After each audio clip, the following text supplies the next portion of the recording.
10号，国家主席习近平在北京会见来访的俄罗斯联邦委员会主席瓦连京纳·马特维延科。在俄罗斯，马特维延科是仅次于总统和总理的第3号实权人物。俄媒体认为，他的访华为中俄关系发展注入新动力。近来，俄罗斯军政高层接连访华，将如何激发两国背靠背、结伴不结盟合作的潜力？来看报道。 国家主席习近平7月10号下午在人民大会堂会见俄罗斯联邦委员会主席马特维延科。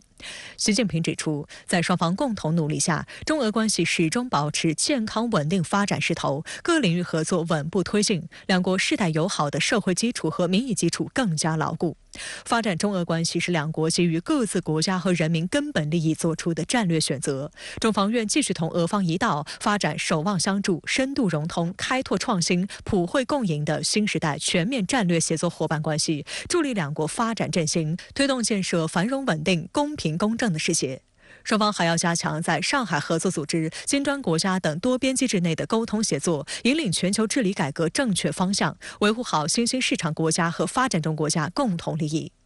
马特维延科表示，俄中全面战略协作伙伴关系符合两国利益和两国人民意愿，已达到历史最高水平，并继续稳步发展。习近平主席今年3月对俄进行的成功国事访问，为俄中关系进一步发展注入强劲动力。俄议会广泛支持深化俄中合作，愿同中国全国人大进一步加强交流对话，为落实两国元首共识提供法律保障。 俄罗斯门户新闻网站 CT News 9号评论称，马特维延科访华是俄中关系发展中的重要事件，体现了俄中两国间开展对话与互动的重要性。马特维延科将代表俄罗斯高层与中方讨论两国合作问题。 俄罗斯联邦委员会是俄罗斯联邦会议的上议院。其官网显示，马特维延科曾出任俄政府副总理、圣彼得堡市市长。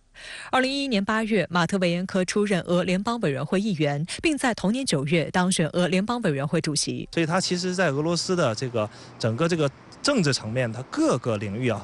都担任过非常重要的职位，所以有着非常重要的长期的影响力。所以马特维延科来到中国的访问，我们可以想象，他一定会为中俄两国的，我们说两国的外交、政治、经济、文化各方面的交往，会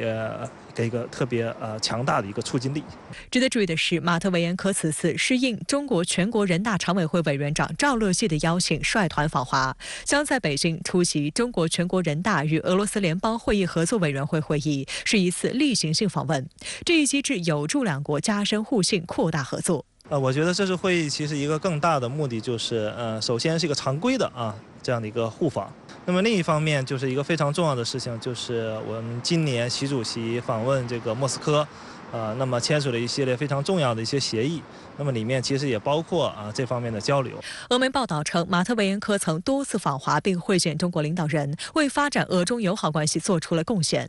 深圳卫视注意到，国家主席习近平今年3月23号访俄时，就曾在莫斯科会见马特维延科。习近平当时表示，同普京总统一致决定，要把两国高水平的政治关系优势转化为各领域务实合作的实际成果，为实现两国共同发展的目标服务。 立法机构交流合作是中俄关系重要组成部分。马特维延科回应称，俄罗斯人民乐见中国发展取得的伟大成就。俄罗斯政治家和立法机构有义务维护好俄中全面战略协作伙伴关系，让两国人民友谊世代相传。俄罗斯远东地区愿同中国加强联系和合作。 近段时间，俄罗斯高层接连访华。今年5月，俄罗斯总理米舒斯京访华。 中俄双方表示，愿在涉及彼此核心利益问题上继续相互坚定支持。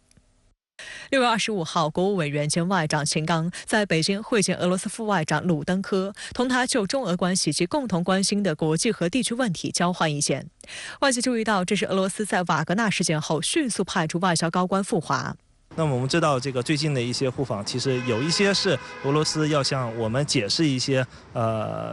近期发生的一些国内的一些情况，有的一些也是刚才提到的要落实两国元首之间的相应的合作的协议。那么还有就是延续之前长期的交往。那么我们说从这个角度来讲，两国的政治交往其实是变得越来越紧密了。 中俄元首外交引领下，两军交流交往也机制化。7月初，俄罗斯海军总司令叶夫梅诺夫到访北京。深圳卫视注意到，国务委员兼国防部长李尚福在与叶夫梅诺夫会面时都提到中俄海上联合巡航。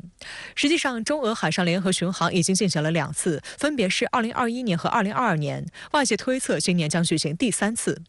事实上，在地区安全局势日益受到挑战的当前，中俄都十分重视东亚，尤其是东北亚区域的和平稳定。2021年的首次中俄海上联合巡航安排在海上联合2021演习结束后，中俄海军10艘舰艇及6架舰载直升机组成联合编队，从彼得大帝湾出发，横渡日本海，穿越京青海峡，经西太平洋南下，穿越大隅海峡进入东海。2022年9月，俄罗斯组织的东方2022演习结束后，当时俄罗斯太平洋舰队与中国海军舰艇在太平洋海域再次完成联合巡航，巡航路线经过日本海、白令海等，总里程超过7000海里。有分析指出，中俄海军每一次推进海上联合巡航，都会加深双方之间合作的深度和广度。不难判断，中俄海军即将举行的第3次联合巡航将有更多的科目，进一步强化合作，提升互信。随着常态化呢，那我们这个巡航的范围可能就更大，我们相互出动的或者参加的这些演习的装备，比如说军舰的数量、潜艇的数量，包括飞机的数量，可能就更多。还有一个呢，就是我们对彼此就是装备的性能官兵的作战水平了解得更透彻。那这样的话呢，在联合行动中就可以达到1+1大于2的效果，对维护地区的和平稳定是非常有帮助的。深圳卫视还注意到，俄方发布的新闻稿显示，俄海军总司令叶夫梅诺夫访问北京后，并没有马上回国，而是一路南下，专程去了青岛和上海，参观了在青岛和上海的中方军用造船厂、海军基地和海军训练机构。期间，叶夫梅诺夫不仅登上了解放军最新型的大型驱逐舰，还参观了生产现役主战舰艇的造船厂。分析指出，这标志着中俄战略互信和军事互信又迈上了一个新台阶。外界也猜测，中俄海军合作有可能从军事合作延伸至更加务实的具体项目中。俄罗斯的海军它需要大型的水面舰艇，可是自己现在造不出来，怎么办？所以我觉得他通过参观呢，一个是可以学习中国造船、造军舰的经验，还有一个呢，那过去中国可以从苏联购买军舰，那俄罗斯也不是不可以从中国购买军舰的。7月5号，由俄罗斯海军太平洋舰队响亮号和完美号护卫舰组成的舰艇编队到访上海，开始对上海进行为期7天的友好访问。访问期间，中俄2国海军官兵开展联合演练、相互参观舰艇、专业技术交流、篮球友谊赛等活动。在8号下午进行的专业技术交流活动中，双方围绕舰艇损管、舰艇操纵、航行补给、战伤救护等内容进行交流，相互分享经验技巧。中方舰艇官兵还现场组织损害管制和战伤救护演示，向俄方官兵介绍了专业实施、方案处置流程和要点。俄方海军官兵也展示了他们的处置方法和技巧。此次专业技术交流活动，我们与俄舰官兵展开了坦诚深入的交流。通过面对面的互动，分享彼此的经验，也为后续即将展开的海上联合演练打牢了坚实基础。据了解，此次访问是俄罗斯海军舰艇编队第7次访问上海，也是响亮号和完美号护卫舰首次访问上海。有观察指出，这2艘舰还开创了一个首例，这是俄联邦时期建造的军舰首次访问上海，颇有意义。现在最好的装备或者最新的装备，我是对中国开放的，我是对人民海军开放的。那也是呢，就是展示一下，就是俄罗斯目前的装备的水平。同时呢，也说明了双方之间的这种信任。能源合作是中俄合作的重要组成部分。值得注意的是，近期西方国家利用非政府组织破坏中俄能源合作基础设施。据俄罗斯媒体报道，5号该国执法部门破获一宗破坏天然气管道项目建设的案件，其幕后黑手是接受美西方资助的非政府组织阿尔台项目，后者已经被俄政府列为不受欢迎的组织，并予以取缔。俄联邦总检察长办公室发布的公告显示，阿尔台项目的重点目标是破坏西伯利亚力量2天然气管道建设。西伯利亚力量2天然气管道建设是中俄合作项目，长约2600公里，输气线路以俄罗斯为起点，经蒙古国入境中国。项目计划于2024年破土动工，2030年左右投入使用，年设计输气能力为500亿立方米天然气。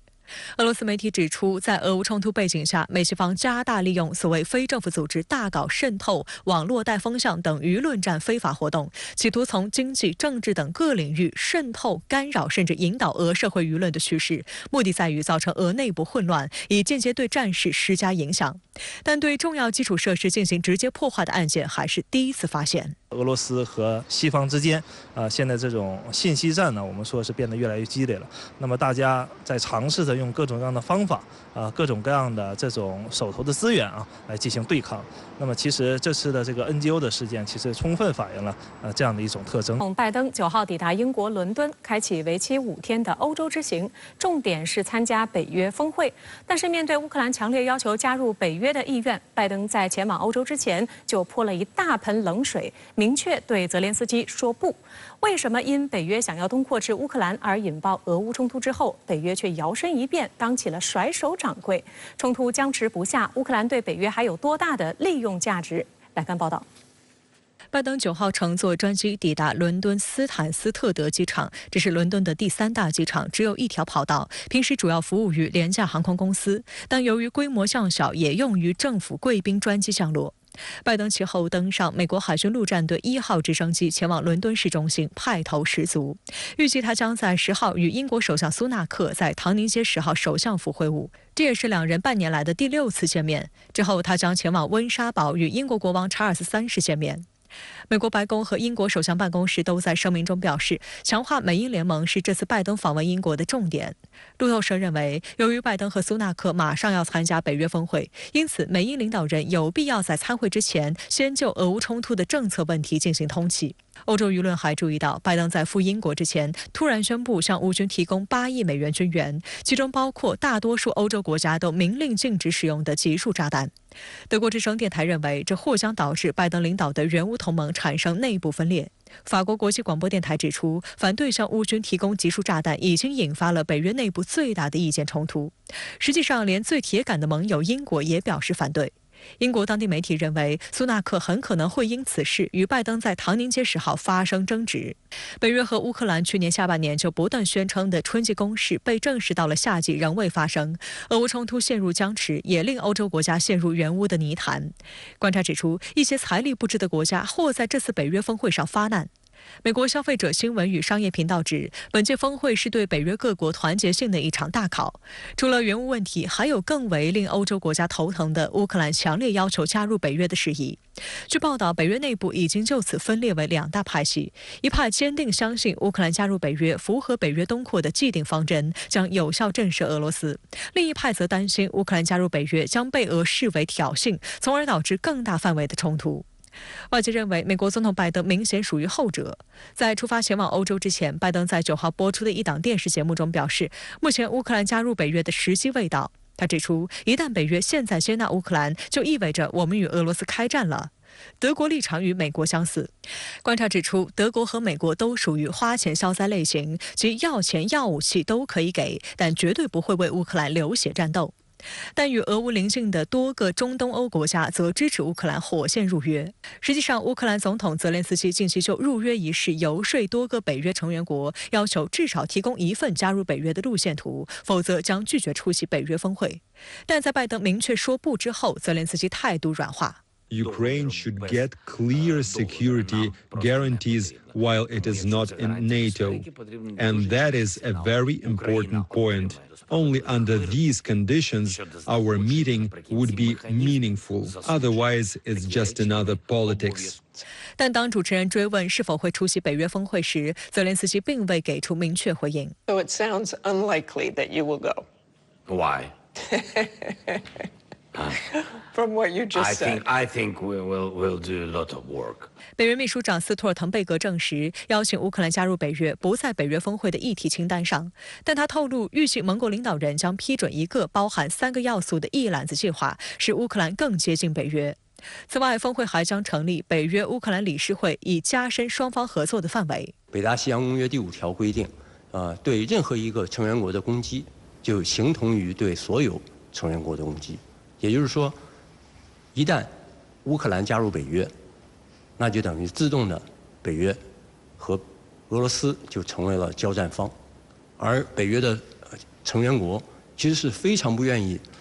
被卷入和俄罗斯的战争当中去的。外界注意到，在这次峰会之前，北约宣布再次延长秘书长斯托尔滕贝格的任职期限。此前，斯托尔滕贝格已经多次表示想退休，甚至还公布了退休之后回家享受天伦之乐的计划，还说自己已经打包好了行李。但是这个梦想已经是第3次破灭了。德国南德意志报报道称，斯托尔滕贝格无法退休的原因是北约成员国就下一任秘书长人选已经谈崩了好几次，这导致他已经超期任职长达9年。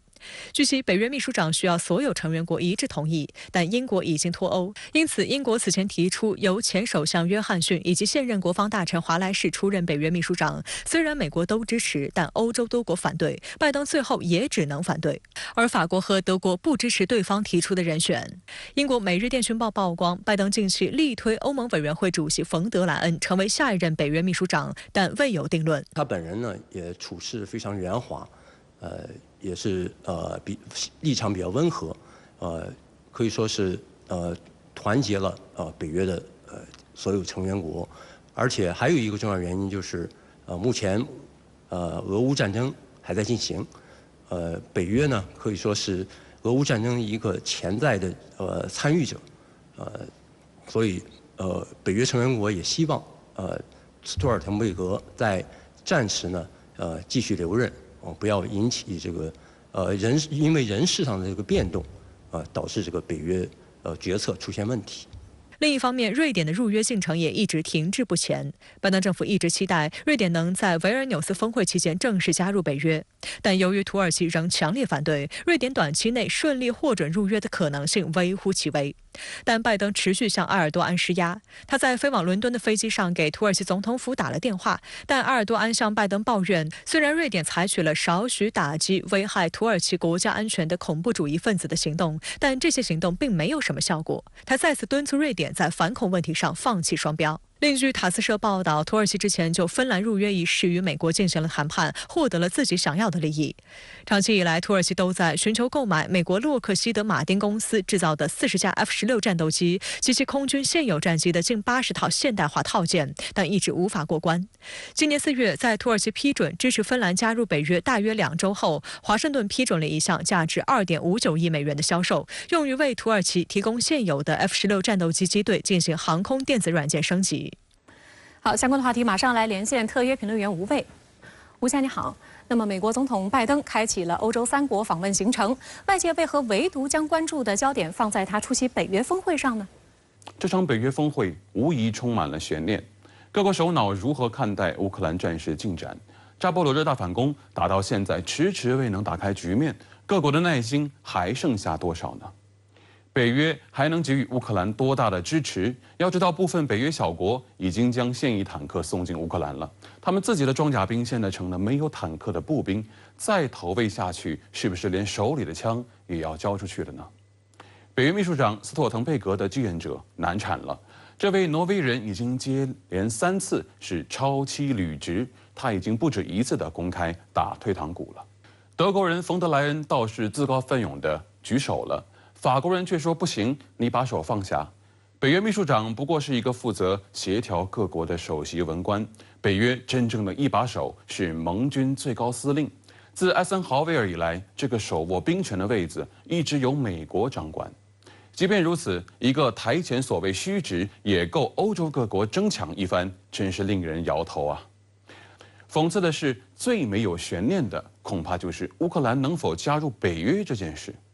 2年前，当俄乌局势剑拔弩张时，北约各国在慕安会上义愤填膺地为乌克兰加入北约站台。当俄军导弹真的落在基辅头上之时，这些北约小丑们却都成了你看看我，我看看你的哑巴。泽连斯基用乌克兰军民的鲜血亲笔写就了入约的投名状，换回的是北约各国的闭门羹与拜登那句轻飘飘的时机还没有成熟。换位思考，假设你是乌克兰人，会不会有一种被戏耍、被出卖的耻辱感呢？北约自称与乌克兰人民站在一起，却始终不让乌克兰迈入盟国的门槛，这恐怕是对站在一起最鲜血淋漓的重新定义。那么另一方面，与乌克兰入约无门形成鲜明对比的是，北欧国家芬兰和瑞典的火速入约。那吴先生，您怎么来解读这种厚此薄彼的落差呢？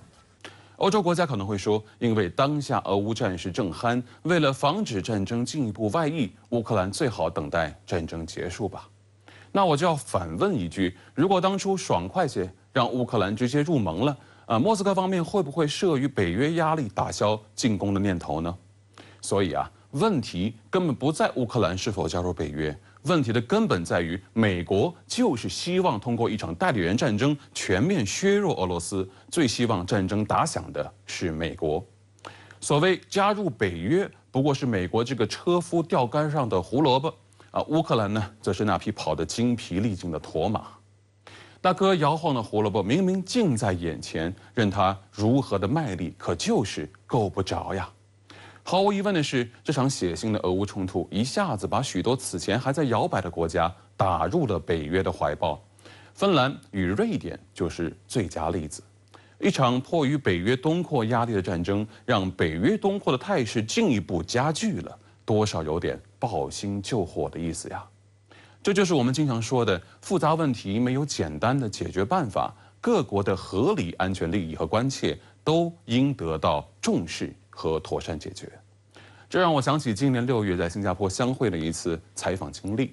当天下午，一场关于乌克兰局势的闭门会议刚刚结束，我找到一位不出会场的美国智库成员，与他交换了一下对局势的看法。毫不意外的，他以俄罗斯的主动进攻作为欧洲国家用脚投票的重要动因。我之所以要讲这个例子是因为目前在国际关系舞台上，美国就是在进行这个看似合理的逻辑建构。这其实是一种选择性无视历史发展经纬的倒果为因，用一种局部的视角，妄图去覆盖掉事件的全貌，给北约在欧洲乃至亚太地区的扩张提供某种合理性。这是一种有毒的国强必霸逻辑，是美国构建威胁论的认知作战，是一种阳谋。我想这道题恐怕是我们今后必须要思考进行破解的。好的，非常感谢吴卫先生在线来和我们分享您的观点，谢谢。日本最快将在8月正式开始将福岛核电站处理过的核污水排入大海。中国外交部强调，日本此举自私自利，敦促日本立即叫停排海计划。朝鲜谴责国际原子能机构的报告庇护偏袒日本。韩国在野议员团也于周一启程访日，抗议核污染水排海。但是韩国政府却不顾超80%国民的反对，明确支持日本向大海排放核污染水，并要求民众不要质疑给日本背书的国际原子能机构。在10号的外交部例行记者会上，发言人毛宁表示，日方强行推进核污染水排海，自私自利，不负责任，也不得人心。中方再次敦促日方立即叫停排海计划，以负责任的方式处理核污染水。国际原子能机构的综合评估报告存在局限性和片面性，没有解决国际社会上述关切，不能被日方当作排海的通行证。当前全世界都在关注福岛核污染水对海洋环境、食品安全和人类健康的潜在影响。日本政府只关心什么时候把核污染水这个麻烦甩掉，毫不在意其他国家为应对日本核污染水排海需要付出多少努力，投入多少资源，承担什么风险。10号，在日本首相官邸前，不少日本民众举行抗议集会，反对将福岛核污染水排放入大海。中国や韓国の人たちのように反対しても結局汚染されるのはみんな一緒。私たちは日本国民として恥ずかしい、許せないと思います。在地理上距离日本更近的韩国，民众对此事反应十分强烈，超80%韩国人反对核污染水排海计划，连日来不断抗议。但是韩国政府却不顾民意，执意支持日本排海计划，并要求民众不得质疑国际原子能机构。据韩联社报道，韩国政府就部分示威人群在国际原子能机构总干事格罗西访韩时对其高喊收受100万欧元贿赂一事表示，这在国际上是非常不妥的行为。韩国国务调整室第一次长朴购然10号在记者会上声称，所谓收受贿赂的消息是假新闻。实际上，根据韩国一个名为探查的自媒体频道6月27号独家曝光了一份报告书封面，介绍称这是国际原子能机构即将发布的关于福岛核污染水排海问题的最终评估报告书，并在报道中指出，日本政府通过贿赂的方式收买了国际原子能机构，并对最终评估报告书内容施加了影响。探查还公布了一份日本外务省与疑似亚洲开发银行行长浅川雅嗣的3页对话记录作为证据。这份记录显示，日本政府向国际原子能机构提供了100万欧元的政治现金，以换取提前拿到关于福岛核污染水的报告草稿，并进行大幅修改，使其符合日方构想。这意味着国际原子能机构出具的报告书实际上是由日本政府定稿，公信力遭到质疑。另据韩媒消息，10号下午，尹锡悦和夫人金建熙乘机前往欧洲，期间将出席北约峰会。据悉，他将在峰会期间与日本首相岸田文雄举行会晤，向日方阐明韩方对福岛第一核电站污染水排海的立场。韩国媒体认为，尹锡悦不太可能推翻此前韩国政府支持日本排海的表态，但为了平息国内普通民众及在野党的反对声浪，尹锡悦政府只能做出类似禁止进口日本水产品的决定，或说出一些把国民的健康和安全放在最优先位置的话。因为我们知道韩国的这届政府，它标榜的是价值观外交，然后他又把日本指定为跟韩国志同道合的国家，所以，在韩日关系上，他就预设了一个前提，就是韩日关系必须好，不能坏，所以在这个前提之下，他和日本之间存在的种种矛盾，他会秉承一个大事化小，小事化无的一个原则。所以之前他会在这个强征劳工问题上做出一个重大的让步，然后这次在这个排放核污染水这个问题上，他的态度也是一脉相承的。外界注意到，在反对日本排海一事上，朝鲜官方罕见与韩国民众态度一致。9号，朝鲜国土环境保护省对外事业局局长发表谈话指，国际原子能机构报告将核污染水排放太平洋对水质、海洋生物、沉积物等环境所造成的影响描述为甚微，是积极庇护、偏袒和助长令人毛骨悚然的核污染水排海计划。这一不正当行为才是问题所在。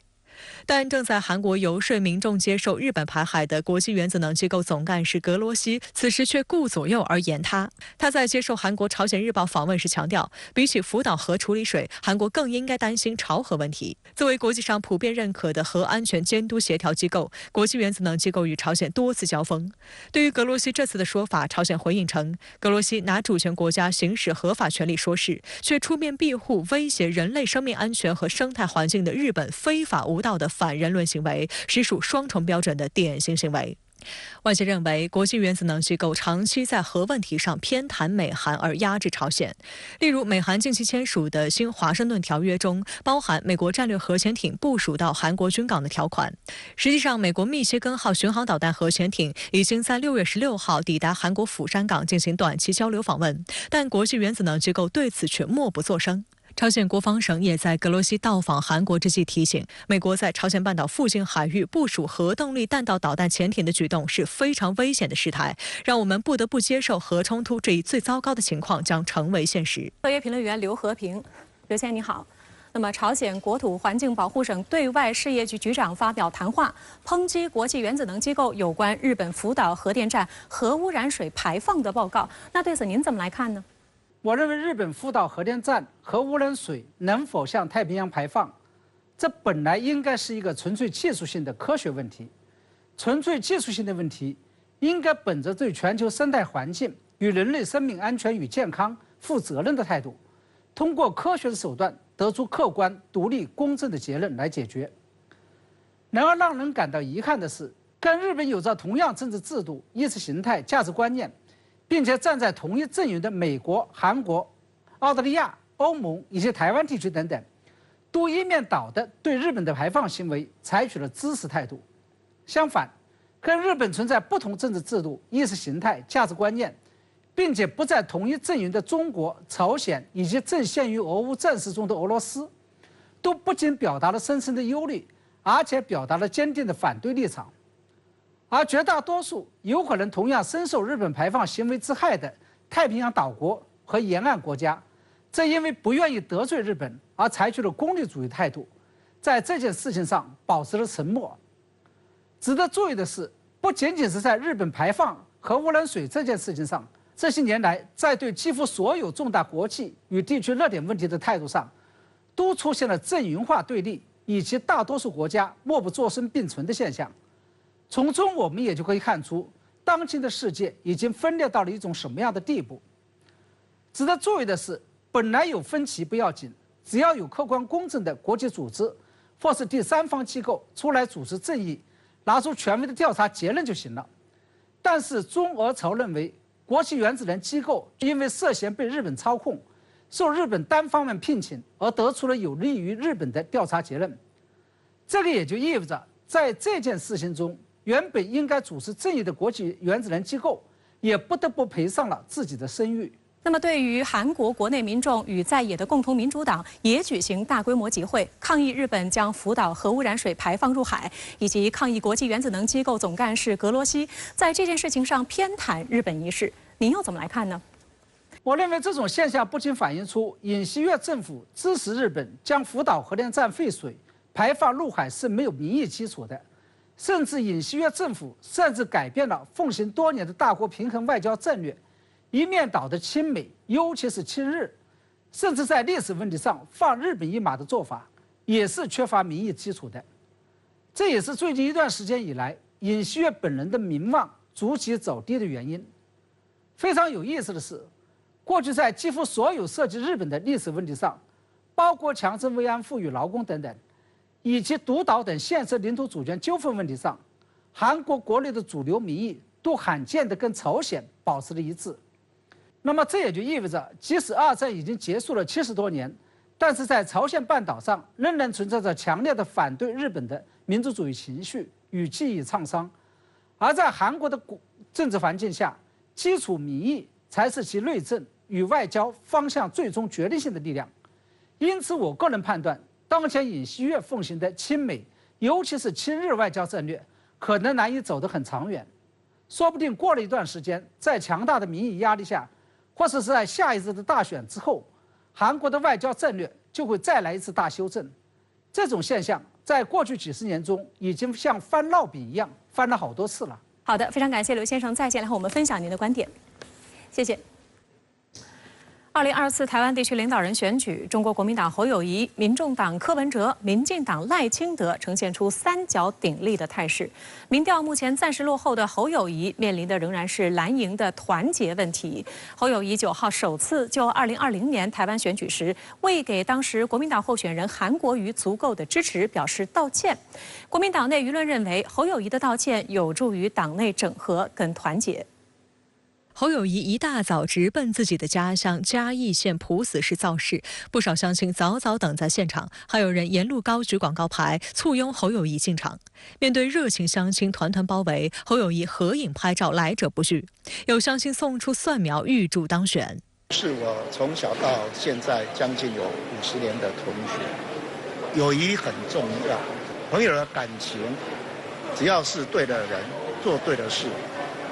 我们永远都是凝聚在一起。党内舆论认为，2024选举蓝营面临的重要问题仍是团结。民众游戏2020年选举时，国民党候选人韩国瑜虽然人气高涨，却因国民党从初选到部分地势势力并未展现出精诚团结，最终惜败。有党内媒体近日炒作韩国瑜和侯友宜之间的局域历史，称侯友宜当时对韩国瑜竞选一直不冷不热，还因韩国瑜在新北市的造势场地遭破坏，要求他赔偿。但韩国瑜却落落大方，近期出席侯友宜的造势活动。侯友宜9号也首次对韩国瑜正式道歉，表示4年前自己帮的忙不够多。我侯友宜民金节的中间我甲斗3工无够，韩国瑜咱嘛甲斗3工无够，拢互因两个歹势，互因两个转落选，这我心情我都家己检讨。对侯友宜的道歉，韩国瑜回应称，他从政以来始终不变的信念就是爱与包容，也期盼所有真正担忧台湾未来的人士都能团结，一起为人民福祉努力。另据党内媒体报道，国民党大佬、前立法机构负责人王金平和最近才加入侯友宜竞选团队的金溥聪，都对侯友宜进行了指导，鼓励他头要软，心要热。国民党籍民意代表李德维认为，侯友宜的道歉有助于党内整合跟团结。毕竟国民党现在大家都在一条船上。在国民党内团结一致的同时，侯友宜向民进党及其2024参选人赖清德开炮。台湾夜店杀警案凶犯易宝红被判刑9年，2019年入狱，随后被调到外役监服刑。这一包庇行为近期引爆岛内舆论。侯友宜怒批民进党政府不公不义。再重申说一次，杀警案的受刑人能够移到外监，以及嫌犯可以交保，这样不公不义的制度，你把人民当塑胶吗？赖主席，你是执政党最重要的这个成员，为什么外间发生这么多事不做？你现在来说，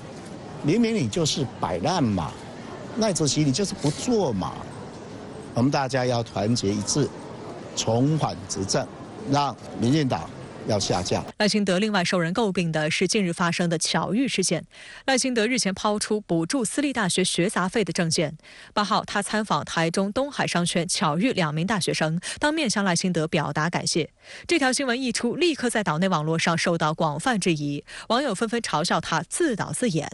赖导得好，很明显呢，这做的实在是太假了。即便呢现在有民进党的立委跳出来说，这个叫做鸡蛋里面挑骨头，根本就不是，因为你们根本就不是个鸡蛋，你们这完全就是演出来的假蛋。就鬼扯淡，那些钱根本就还没发下去。台湾联合新闻网评论称，巧遇政治学并不是什么新手法，其常用形式是民众或网红恰好拍到政治人物亲民行径，如今更升级，背后却难掩人为的复杂痕迹。而面对质疑，民进党最惯用的辩解方式就是称对手在操作认知作战。只是一旦造神过头，必引发负评，赖清德恐怕很难让民众信赖。2023年金砖国家领导人会晤将于8月22号至24号在南非约翰内斯堡举行。南非总统拉马福萨日前表示，时隔3年，此次金砖峰会将恢复线下举办，这意味着俄罗斯总统普京大概率也会现场出席。如果成行，这将是普京自俄乌冲突以来首次出国参加重要的国际多边会议。此外，南非这次邀请了所有非洲国家领导人出席金砖峰会，规模空前盛大，也意味着金砖机制的吸引力越来越大。南非总统拉马福萨7月9号表示，将于8月在南非约翰内斯堡举行的金砖国家领导人会晤将是一次面对面会晤。拉马福萨说，金砖国家领导人已经有近3年没有举行线下会晤了。他宣布，南非已向金砖国家所有领导人发出了邀请。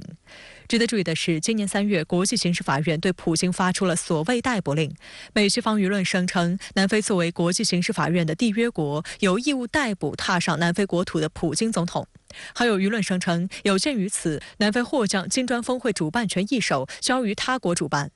但南非总统府当时就驳斥了这类假消息。南非最高法院也表示，按照国际惯例，南非有权豁免入境的任何现任外国领导人。值得注意的是，金砖机制国家没有在对待俄罗斯的立场上跟随西方而起舞，一直保持高度的独立自主性。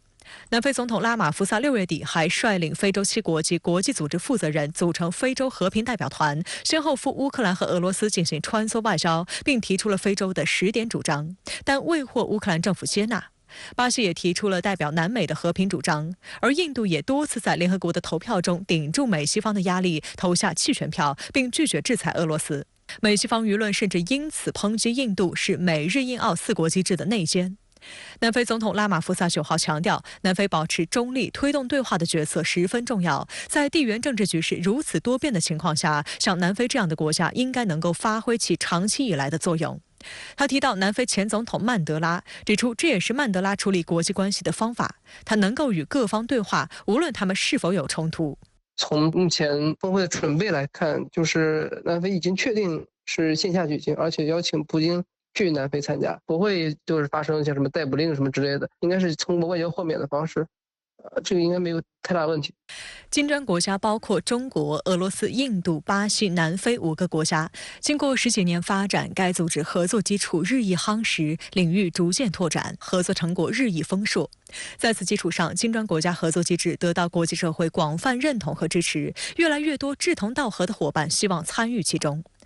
南非透露，南非已邀请所有非洲国家元首出席峰会，除了他们，还邀请了非洲联盟在内的地区组织领导人和商业领袖。非洲共有55个国家，毫无疑问，这将是金砖历史上前所未有的一次盛会。第一个代表就是体现出这个金砖国家机制本身是一个新型的南南合作，是为了发展国家发展谋取利益的一个合作机制。第二个就是体现出这个金砖国家与这个南方国家吧，全球南方国家的一种相互合作，然后推动南南合作的深入发展。南非政府透露，目前已有25到30个国家以非正式地表达了成为金砖国家大家庭意愿的强烈愿望。南非金砖国家事务协调人苏克拉尔表示，不断地被发达国家小圈子集团边缘化，令发展中国家普遍感到很沮丧。这促使越来越多的发展中国家转向金砖国家集团，因为后者正在努力创建一个多极化和更具包容性的世界。印度外长苏杰生不久前也感慨说，金砖国家不再是替代品，而是全球舞台上一个已确立的特征。金砖国家所代表的改革意义必定传遍多边主义的世界。他还表示，金砖国家不仅仅意味着多极化，还意味着应对国际挑战的多种和多样化方法。深圳卫视记者注意到，金砖机制成立以来只扩容了一次，即2010年携手南非加入，金砖由4国变成5国，13年来一直没有增加新成员。去年6月，在金砖国家领导人第14次会晤期间，5国领导人就金砖扩员问题达成重要共识，支持讨论扩员标准和程序。南非总统拉马福萨透露，扩员已经被纳入讨论议程。因为去年要提出制定标准嘛，那今年可能就是提出一个类似于标准一样的一个文件，就是吸纳一个成员，它也需要一个过程。扩员这个进程它是一直在推进的。另一方面，法国总统马克龙是否会被邀请参加此次金砖峰会也是悬念之一。上个月，马克龙主动表示希望能获邀参加，如果成行，马克龙将是第一个获邀参加金砖峰会的西方领导人。但俄罗斯方面表达了反对，理由是不希望对俄不友好国家的领导人出席金砖峰会，认为此举不合适。不过，最终决定将由东道主南非做出。马克龙想参加金砖峰会，被欧洲舆论认为是革命性举措。舆论长期认为，金砖国家代表的是新兴经济体，但法国这样的老牌资本主义国家，近年来也出现与新兴经济体接轨的想法，并称之为全球南方国家。观察指出，在美国的霸权主义高压下，其实发达国家也沦为受害者。相比之下，金砖国家追求平等和互助的原则，对法国来说具有吸引力。法国也意识到，金砖国家正在推动新的货币结算方式，这与法国的利益相符，因此摆脱美元的影响成为未来的趋势。也是这次峰会比较特别的一个地方，就是一直以来金砖合作都是以新兴经济体合作为代表参与的一个机制，然后这次是首次由一个发达国家的元首主动提出要参与峰会。当前的一个全球治理面临一些挑战，这种挑战最直接的就是比如说经济方面还有政治方面，欧洲都可以说是深陷其中。他希望能够通过金砖合作的方式增加与这个新兴经济体之间的包括发展中国家之间的一个沟通。